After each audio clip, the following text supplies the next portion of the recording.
Hey everybody, Mark Herman, aka LA Bengal fan on Twitter, repping the Bengals for the AFC Northerners. Okay, what a roller coaster today, huh? I knew I'd be doing a video, and I knew I'd be doing a video with a win, but I didn't think it was going to be this way. Clearly, Bengals were shooting themselves in the foot first half. Very difficult first half to watch. Andy Dalton did make a lot of mistakes today, but that first interception he threw where he was trying to force it, that's a screen pass that's just dead. Just put it in the ground. Luckily, Preston Brown bailed him out and intercepted Luck in the red zone, and it didn't lead to any points. But, yeah, that was not a good start for the Bengals. I'll get into the Sean Williams hit and just the officiating in general at the very end. Some of the things we saw today. Let's go over the bad first. We still can't cover the tight end, and we're struggling covering the back out of the backfield. They made a lot of hay on that. If you watched any of my videos last season, you know that I talked a lot about situational football, getting off the field on third down. We were horrible at that today. Absolutely horrible. We did it better in the second half, got a couple 3-and-outs, got the big fumble return for a touchdown at the end. But in the first half, we couldn't get off the field, and that continued in the second half. So, I mean, at one point, I think the Colts were 10 of 14 on third down conversions. That cannot happen. We will not win many games giving up that many third down conversions. So we absolutely have to get better at that. We talked about the problems with the right side of the line, and they continued today. Had a couple breakdowns on pass protection, but overall, the pass protecting was adequate from the right side. Running down the right side is just horrible. I mean, unless we pull from the left side and have them lead the way, you cannot count on Hart and Redmond to get any kind of a push on the run. And it was frustrating the first half to watch us continually try and force the ball to the right side and getting into a second and 11, a second and 9, instead of being in shorter downs. Other thing I didn't like what I saw today was our defense, run defense, especially first and second down. We constantly let Luck get in to a 2nd and 4, a 2nd and 5, which plays right into what he wants. So that needs to get better. Like I said, situational defense and getting better on the run defense. That needs to happen.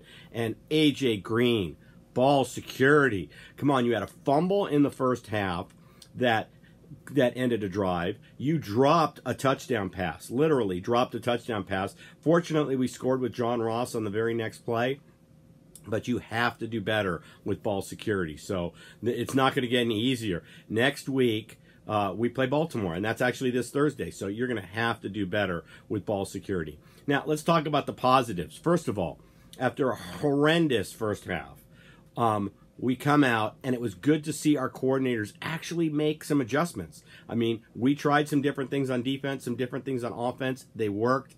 Really happy to see that. Also, really happy to see when we fell behind by 2 scores in the second quarter, this team kept its head. Dalton and the offense stayed with it. And in the end, obviously, we prevailed. So we're very happy to see that. I was really concerned in the first half because we're not going to face an easier offensive line than what we just saw today. And to not get the pressure on Luck that we got is very concerning.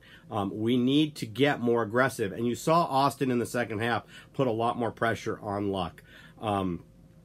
Mixon. Hey, the guy's a stud, and he showed it today. I don't know if this was his actual coming out party. I thought he had a couple good weeks last season, but certainly he's proven he can carry the backfield. I think Gio only had 1 carry today. Ross, hey, welcome to the NFL. We didn't even throw a play where we stretched the field using him, but it was really nice. You got your first touchdown. Welcome to the NFL. Hopefully that's a preview of many more coming attractions. Clayton Pendulum. How great a 7th-round pick was he. He just played really good today. He and Nick Vigil were all over the field. Pendulum, now we can start talking about the the Sean Williams call. Fengelum was forced into full-time service because Sean Williams was tossed from the game on a late hit. At this point, Andrew Luck is a runner. Now, I'm not saying that it wasn't a late hit, but he led with his shoulder. At no point did he ever try to put the crown of his helmet in there, and they throw him from the game. That is complete bullshit. If that was done by any darling team in the NFL, a Steeler did that, a Patriot defender did that, a Packer defender did that, they would talk about what a heady, it was just a bang-bang play. That player would never have been ejected. Once again, the NFL is just looking to make an example of us, and they use us every time. We had a roughing the passer called on Carlos Dunlap where he basically roughed his shoelaces. He reached out and grabbed Andrew Luck's shoes in an attempt to kind of undermine his feet. That got flagged as a roughing. He goes up with his arms in the air, wraps up Andrew Luck, and goes down on him. Total, it's just a sack. Once again, Pete Morelli, worst NFL official out there, roughing the passer. Absolutely ridiculous. The NFL is going to have to do something. You know, somebody texted me during the game that we needed to just put flags on the quarterback, and I actually tweeted that out. Let's just say no one can touch him. Let's put flags on him. Let's play flag football back there. At least we'd understand what's going on. But there was absolutely no consistency. There were harder hits put on runners on Mixon and Gio today by the Indy defense that didn't get any flags. Okay? And we basically look at Luck cross-eyed. So if you're an Andrew Luck and Aaron Rodgers, if you're playing a Tom Brady, hey guys, they're going to get extra protection because that's what the league's going to do. They're going to protect their darlings. Absolutely ridiculous. Fortunately, the horrible officiating and Pete Morelli did not cost us the game, but absolutely horrible. So other than that, you know, we got the win, and that was the most important thing. So that's all we were really looking to get out of today. We could not. If we lost today, we were in a must-win situation next week. That was not going to work because then we go on the road for 2 against Atlanta and Carolina. So this was a real important win. I'm glad we got it. I will be at Five Line this week watching the game from Five Line Tavern with the Bengals West crowd on Thursday night. Real important game. We've got to step up. The Ravens, we know, had a soft game against Buffalo, who we dismantled. So we know that at no point today was Baltimore pressed. So we're gonna see what kind of O-line we have when we play Baltimore this week. On the Browns game, hey, that was so frustrating. I thought their best chance to win in overtime was when Tyrod Taylor, they had the ball with 1:40 left, end of the game, or maybe it's 2 minutes left, but they had the ball late in the game, and Tyrod Taylor, after getting a really good first down, forces the pass.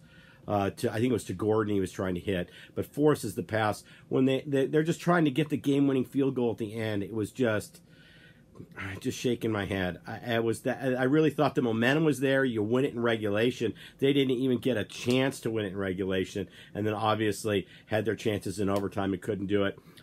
Tie's better than a loss, so I guess it's a step forward, but really, really was hoping the Browns could pull one out today. So with that said, I will sign off as I always do with fuck Marvin Lewis until we win a playoff game, and fuck Mike Brown until we get back to the Super Bowl, and fuck the Ravens. We'll see you Thursday night. I will give you probably, I don't know if I'll get a preview up this week, but I will definitely get a reaction video after the game after I come back from Five Line Tavern, and hopefully we're 2-0 and atop the division. One of these two teams, Ravens or Bengals, are going to be on top of the division because you've got 2 winless teams below us with a tie. So the 2-0 team next week is going to be atop the AFC North. So hopefully it's us. Hoot everybody, and have a good week.